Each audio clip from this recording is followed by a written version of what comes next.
Howdy guys.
And that's a wrap.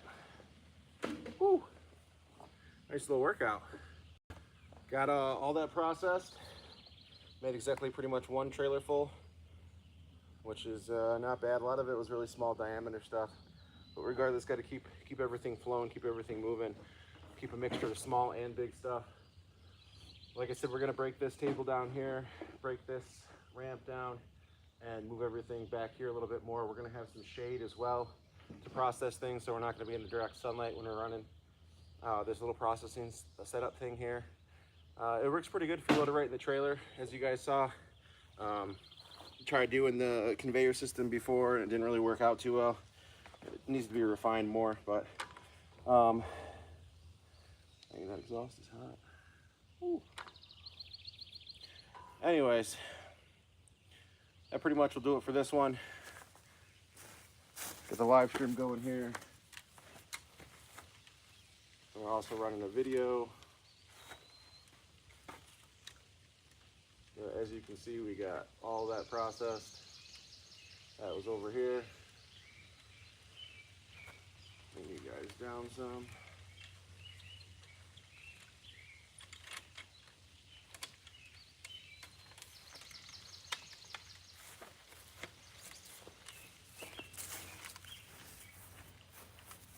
Nice little easy setup. This is pretty much how it's going to be, but we're just going to move it back there more. Logs will load in from here to here. You will go in this direction, and then they'll get pretty much processed. And then like the end of how this ends here, and it's right in the driveway and right in the way. And it's kind of a pain in the butt to deal with. I can't leave this here all the time because of the lawn guy, and he shows up right when you're trying to do work. So yeah, going to move this all back. Or I got those tarps there. We're gonna have this roller set up so things roll right onto a platform and then roll right into this little setup here. And then we're gonna have another roller at the end where they go downhill on a second roller, and they pretty much fall into the back of the wagon here. That way I don't have to keep clearing areas for it to fall. I can kind of just have it back it up and it'll pretty much fall right in the center of the trailer. This works pretty good for right now, but definitely, you know, could be better. But for one person cutting firewood safely, I think this is probably the best bet. If you don't have a helper holding logs, you have a high chance of getting things kicked up at you, and accidents can happen. So you really want to be able to work safely and not have issues. So that's going to do it for this one. Thanks everyone for watching. Thanks everyone in the live stream for checking out. This is kind of just a little firewood farming operation here. Very small. We're very micro logging, as I like to call it. Everyone probably say, oh, you're kind of just cutting kindle in there. I sell to a specific group of people, and those are campers and seasonal campers that buy bundles. I sell them for $5 a piece. They got handles on them and they're shrink wrapped. You buy 6 of them, you get 1 free. It seems right now they're going pretty well. I'm selling about probably 10 to 15 bundles a day, if not more. It seems like they're going off the stand as fast as I can put them up. So we're gonna have to figure that whole situation out and get some more back stock. Go ahead and end the live stream here. Thanks everyone for watching. Really appreciate you guys, and we'll see you guys in the next one.